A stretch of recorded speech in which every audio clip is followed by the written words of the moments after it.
নমস্কার। আপনারা দেখছেন হেলথ কেয়ার নাও, আর আমি আপনাদের সঙ্গে নিমাই পাল।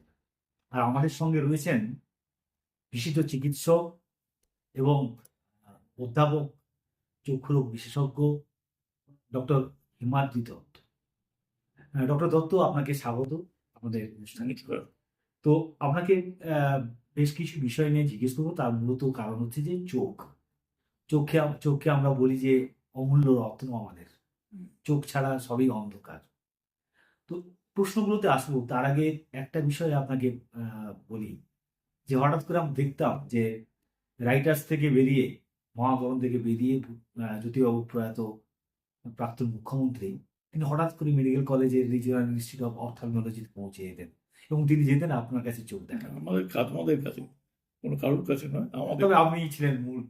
না, এমনকি বুদ্ধবাবুকেও আমরা প্রফেসর দেখেছি, প্রফেসর প্রাক্তন মুখ্যমন্ত্রী বিদ্যুৎ ভট্টাচার্যকে দেখেছি। প্রফেসর ভাদুরী ডিরেক্টর ছিলেন, ওনার কাছেই আসতেন, হ্যাঁ, তো আমরা থাকতাম।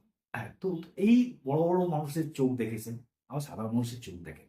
কিন্তু চোখ মানুষের ক্ষেত্রে মানে কারো বিখ্যাত মানুষের চোখ আর সাধারণ মানুষের চোখের মধ্যে খুব একটা ফারাক নেই। কিন্তু মুশকিল হচ্ছে সমস্ত মানুষকে চোখের কেয়ার করতে, চোখ ভালো রাখতে, কম বয়সে হোক, মাঝ বয়সী হোক বা বেশি বয়স হোক, প্রতিদিন প্রত্যেকের কি কি বিষয়ে খেয়াল রাখা উচিত? প্রথম কথা, ছোটবেলা থেকে ছোটবেলা থেকে একটা বয়সে যে যখন অক্ষর পরিচয় হয়ে যায়, তারপরেই তার দৃষ্টিটা এখন চেক করা উচিত। যদি সেখানে কোনো রকম গন্ডগোল থাকে, তাহলে তার ছোটবেলাতেই যে চশমাটা কারেকশন দেওয়া, সেটা দিয়ে দেওয়া। এখন বাচ্চারা বলতে পারে না, যদি পরীক্ষা না করা হয় অ্যাক্টিভলি, তাহলে ওদের এগুলো ধরা পড়ে না। তারপরে যদি ছোটবেলায় এটা কারেক্টেড হয়ে যায়, তাতে সারা জীবনে দৃষ্টিটা ভালো থাকবে। যদি এর বেশি বয়সে অনেক সময় কোনো ওষুধ ধরা পড়লে তারা চিকিৎসা করা সম্ভব হয় না। এটা তারপরে হলো, একটা বয়সের পরে, বিশেষ করে 40-এর পরে, নিয়মিত চোখ দেখানো দরকার। চোখে যেগুলো ইগনোর করা হয় অনেক সময়, চোখের প্রেশারটা দেখানো দরকার। চোখে যদি আপনার সুগার কিংবা অন্যান্য আপনার অন্যান্য ওষুধ থাকে, তাহলে চোখের ভেতরটা দেখা দরকার।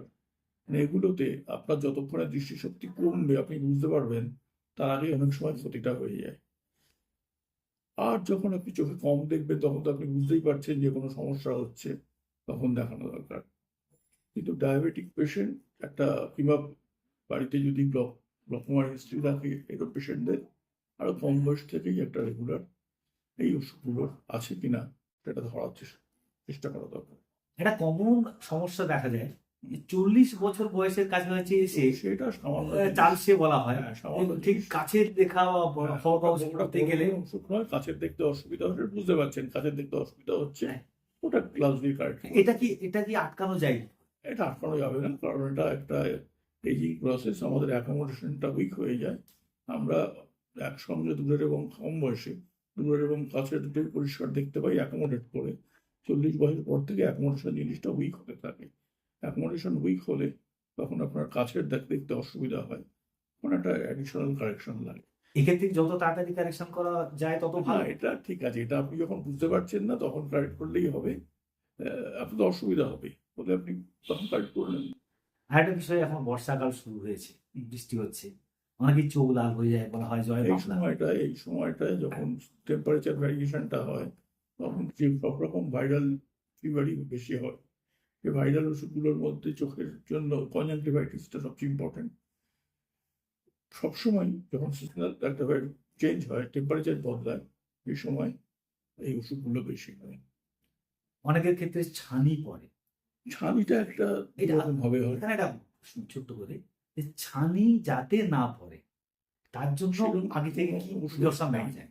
সেরকম কোনো ওষুধ এখনো অব্দি নেই। তাহলে কি হয়, ভীত চোখে কারুর অপারেশন হতো না, আমার খুবই ভালো হতো, কিন্তু সেরকম কোনো ওষুধ নেই। তা ছানি পড়ে কেন? ছানি পড়ে আমাদের চোখের যে ল্যাটার লেন্স থাকে, ভগবানের দেওয়া লেন্স, সেই লেন্সটার ফাইবারগুলো হচ্ছে কতগুলো প্রোটিন ফাইবার দিয়ে তৈরি। বয়সের সঙ্গে সঙ্গে প্রোটিনগুলোর ফাইবার ডিনেচারেশন হয়ে ওগুলো আগে ট্রান্সপারেন্ট ছিল, পরে ওপেক হয়ে যায়। ওপেক হয়ে গেলে তখন ভেতরে আলো যায় না, আলোটা অবস্ট্রাকশন করে, তখন সেটাকে আমরা ছানি পড়া বলি। তখন ওই যেটা অপেক ফাইবার সমেত যে লেন্সটা, ওটা রিমুভ করে ওর জায়গায় আর্টিফিশিয়াল একটা লেন্স বসিয়ে দিতে হয়। তো যদি এই আর্টিফিশিয়াল লেন্স বসানোর পর তিনি চোখের কেয়ার কিভাবে রাখবেন যাতে এই সমস্যা না হয়? দেখুন, আর এমনিতে লেন্সটা ভেতরে চলে গেলে একবার, আর লেন্সটাতে কোনো জিনিসটা ইনার্ট, কোনো রিয়াকশন হয় না। কিন্তু অনেক সময় লেন্সের পিছনে একটা হালকা পর্দা মতো পড়ে, সেটা লেজার দিয়ে কেটে দেওয়া যায়। আর কিছু বড় সমস্যা ওই লেন্স থেকে হয় না। গ্লকোমা হয় কেন? গ্লকোমা হচ্ছে চোখের মধ্যে আমাদের ফ্লুইড থাকে, সেই ফ্লুইডটা যে রেটে তৈরি হয় সেই রেটে নর্মালি ড্রেন্ড হয়। যদি কোনো কালে ড্রেনের চ্যানেলটা বন্ধ থাকে তাহলে যা ফ্লুইডটা বেরোতে পারে না, ফ্লুইডটা ওই আইবলের মধ্যে অ্যাকুমুলেট করে, করে চোখের ভেতরের প্রেশারটা বাড়িয়ে দেয়। ভেতরের প্রেশার বাড়লে সে প্রেশারটা পিছন দিকে ট্রান্সমিটেড হয়। আমাদের আইবলটা একটা বলের মতো, যা সবচেয়ে দুর্বল জায়গা, যেখান থেকে অপটিক নার্ভ ঢোকে, সেই জায়গাটা ওই প্রেশারটা তখন ওই সবচেয়ে দুর্বল জায়গা দিয়ে বেরোনোর চেষ্টা করে ওখানে অপটিক নার্ভ ফাইবারগুলোর উপরে প্রেশার দেয় পড়ে। প্রেশারটা পড়ার জন্য ওই ফাইবারগুলো নষ্ট হয়। ক্ষেত্রে চিকিৎসা কি রয়েছে? এটা যত তাড়াতাড়ি ডিটেক্টেড হবে, যাতে চোখের আইবলের যে ফ্লুইডটা হচ্ছে তার তৈরি হওয়াটা কমানো, তার কিছু কিছু ওষুধ আছে যেটা তার ড্রেনেজটা একটু বাড়ায়, সেটা চেষ্টা করা। আর যদি সেটা না হয় তাহলে অনেক সময় সার্জারি। তো আরেকটা বিষয়, এটা ছোটদের ক্ষেত্রে বা অনেকের ক্ষেত্রে দেখা যায় চোখের পিছুটি পড়ে, ঘুম থেকে উঠতে উঠলে পিছুটি পড়ে। এটি হচ্ছে ডিসচার্জ একটা যে কোনো রকম চোখে এই অকুলার সারফেসে লো গ্রেড ইনফেকশন হোক, তাতে একটা ডিসচার্জ হয়। আচ্ছা, সেক্ষেত্রে কি করা উচিত? একটা অ্যান্টিবায়োটিক দিলে কমে যাবে। আর একটা কমন সমস্যা, সে শহরে হোক বা গ্রামে হোক, চোখে হঠাৎ করে পোকা পড়ে যায়। পোকা পড়লে ওটা তারা ফরেন বডি পড়ে গেলে আপনি যদি বের আর করতে এই নিজে, ক্ষেত্রে পোকা পড়লে একজন মানুষ ঠিক করবেন আর কি করবেন না?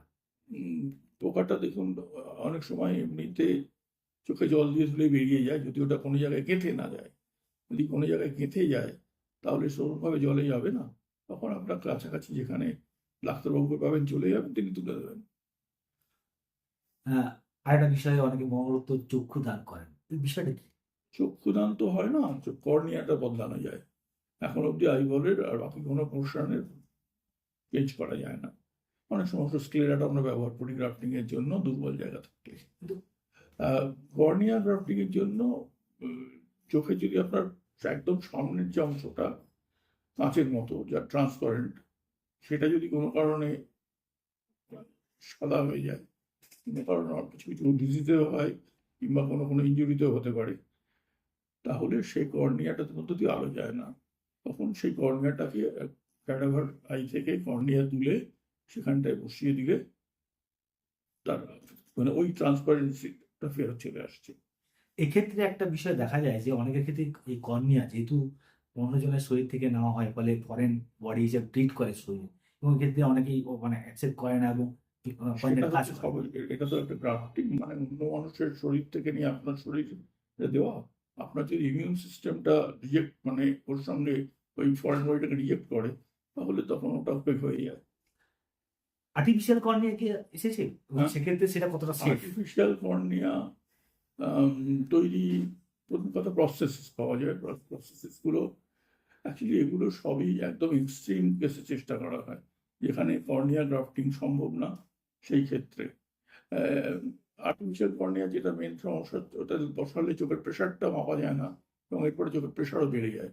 এরকম ক্ষেত্রে অনেক সময় কর্নিয়াটা পরিষ্কার হলো কিন্তু প্রেশারটা তো বেড়ে গেল, যে গ্লকোমা হয়তো একটু নষ্ট হয়ে গেল। ঠিক এখন অবধি বাকি কোনো মানে বায়োলজিক্যাল সব রিপ্লেসমেন্ট এখন অবধি নেই। একটা বিষয়, শেষ প্রশ্ন অবশ্যই, সেটা হচ্ছে অনেকে অভিযোগ করেন যে ছানি অপারেশন করতে গিয়ে অন্ধ হয়ে গিয়েছে। সেটা তো ছানি অপারেশনের জন্য না, একটা ইনফেকশনের জন্য।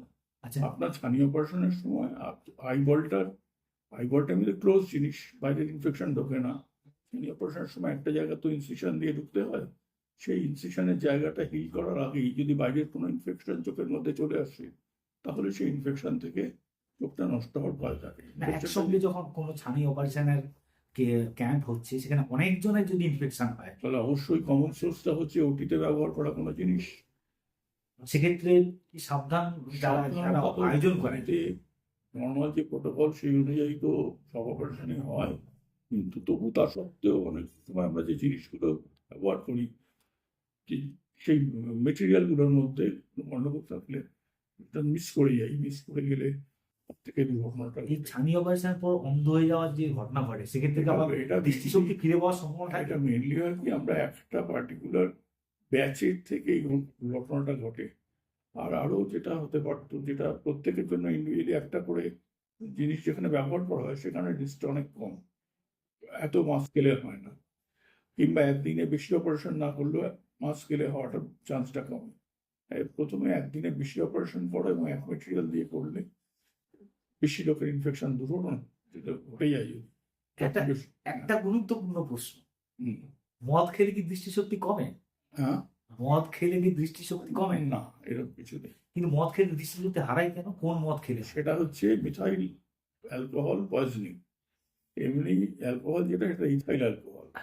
এখন ইথাইল অ্যালকোহলের মধ্যে মিথাইল অ্যালকোহল মিশিয়ে দেয়, বিশেষ করে সেটা কোন কোন ধরনের মদে? অবশ্যই যে সস্তার, যেখানে বিভিন্ন জায়গায় বিক্রি হচ্ছে, মিথাইল মানে অ্যালকোহলের চোলাই দাম মদ? কম, মিথাইল অ্যালকোহলের দাম কম, একসঙ্গে মিশিয়ে দিয়ে দিল, মিথাইল অ্যালকোহল থেকে হয়। সেক্ষেত্রে কি সেটাকে ওটা কেউ খায় না, ওটা বলা উচিত যে ওটা মিশিয়ে দেওয়ার জন্য বিষ্ণদের জন্য হয়, এমনি সেক্ষেত্রে কি একদম পুরোপুরি দৃষ্টিশক্তি চলে যায়? যেতে পারে, যায়, তাড়াতাড়ি খারাপ হয়, একদম নার্ভ শুকিয়ে যায়।